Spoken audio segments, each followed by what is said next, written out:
Alors bonjour, je m'appelle Jonas Kiki ou Kijo pour les plus intimes.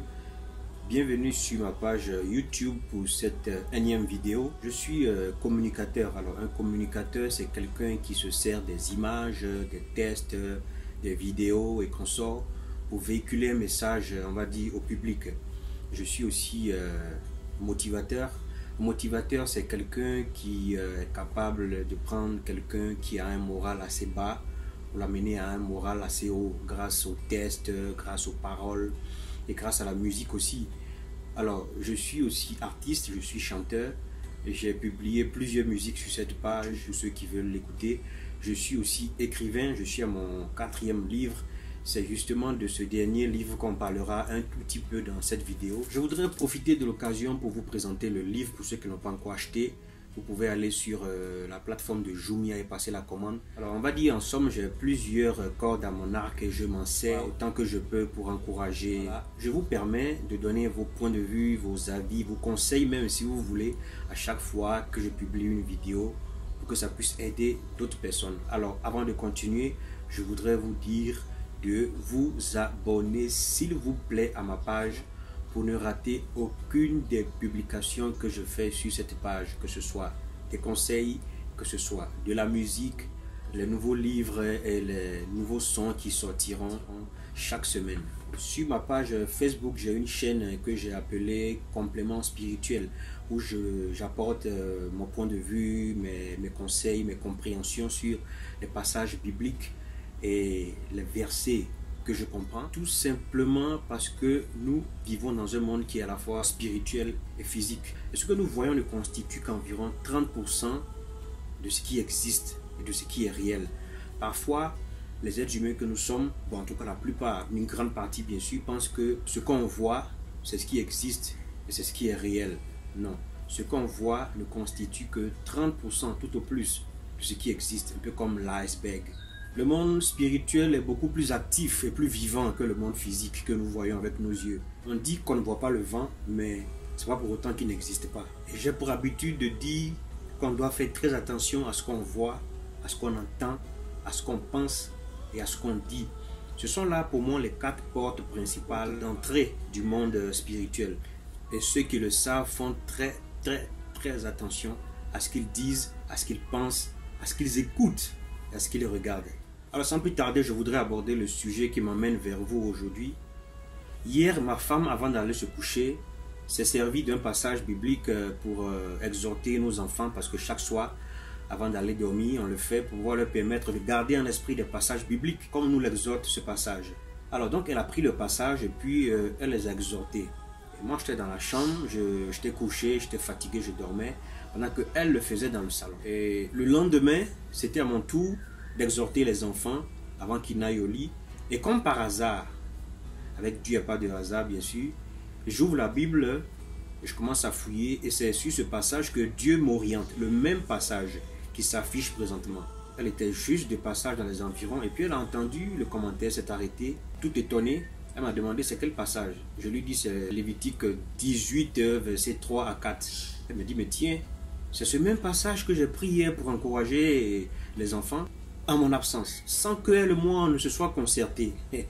Quelle était la leçon? Et quelques instants après, l'esprit qui me convainc que je ferais mieux de partager ce passage-là sur les réseaux sociaux, notamment sur ma page Complément spirituel, comme j'ai dit, où je viens pour expliquer aux gens ce que je comprends des différents passages bibliques que Dieu m'inspire. Alors dans ce passage, pour ceux qui le liront, Dieu défend, Dieu recommande, Dieu exhorte le peuple d'Israël à ne pas copier ce que les autres peuples font, à ne pas copier ce que le peuple égyptien fait.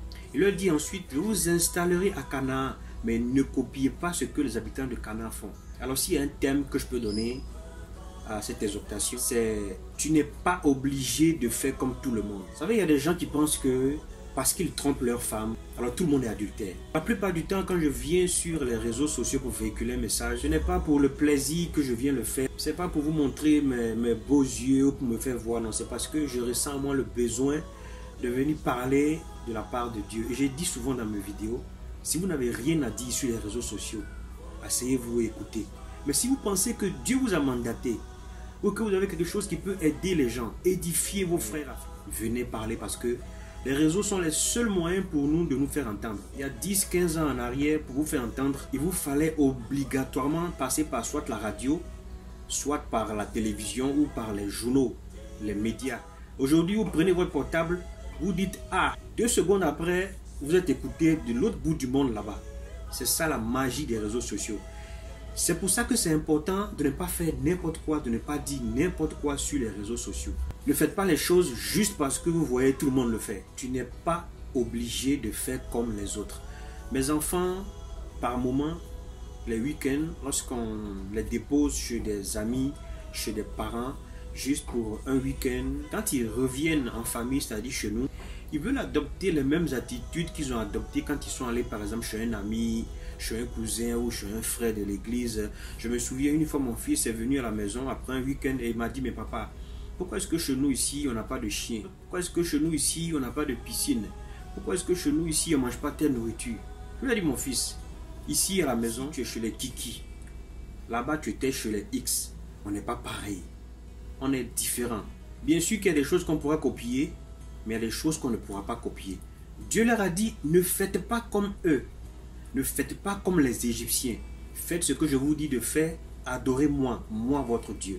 C'est ainsi que vous réussirez dans tout ce que vous entreprendrez.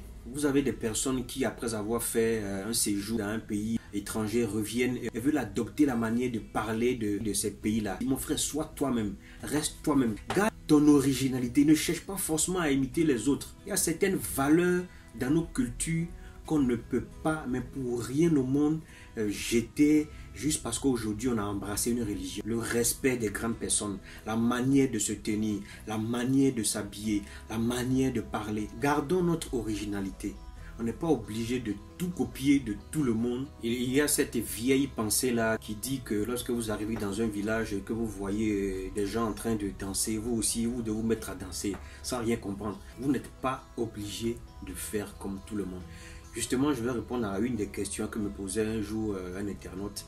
Il me demandait à quel âge on peut offrir un portable à un enfant. Parce que ces enfants réclament un portable à 6 ans et 10 ans. Et dans le temps, je me souviens, je lui ai dit que je n'ai pas la réponse. Je vais chercher, je posais des questions aussi aux gens.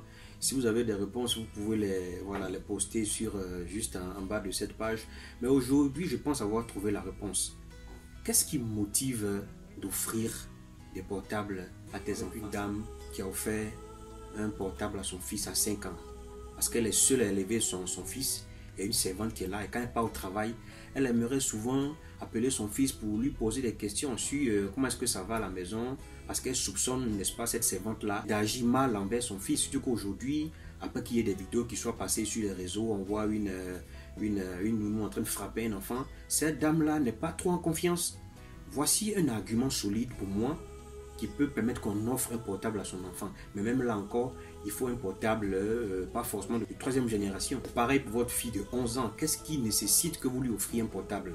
Ce sont des objets qui sont très, très addictifs. Nous-mêmes adultes, c'est difficile de s'en passer. À plus forte raison, les enfants. Il faut trouver un substitut. Il faut lui offrir par exemple un appareil photo. Elle va prendre beaucoup de photos qu'elle va contempler, qu'elle va aimer et tout ça. Et ça lui permet on va dire, de se familiariser à la photographie qui plus tard peut l'aider. Déposer-lui un chevalet plus une toile et de la peinture. Montrer-lui une image qu'elle peut peindre. Ça peut aiguiser son appétit artistique. Vous pouvez déposer à la maison un piano.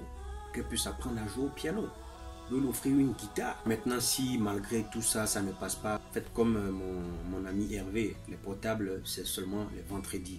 Donc elle a toute la soirée du vendredi pour causer, pour chatter comme on dit avec des amis, pour aller sur Google, faire des recherches. Et puis après ça, basta comme on dit. Il faut en fait établir les règles à la maison avec nos enfants. On n'est pas obligé de faire comme tout le monde. Ne vous gênez pas, dites ce que vous pensez en commentaire, ça peut aider les gens qui regardent et qui écoutent.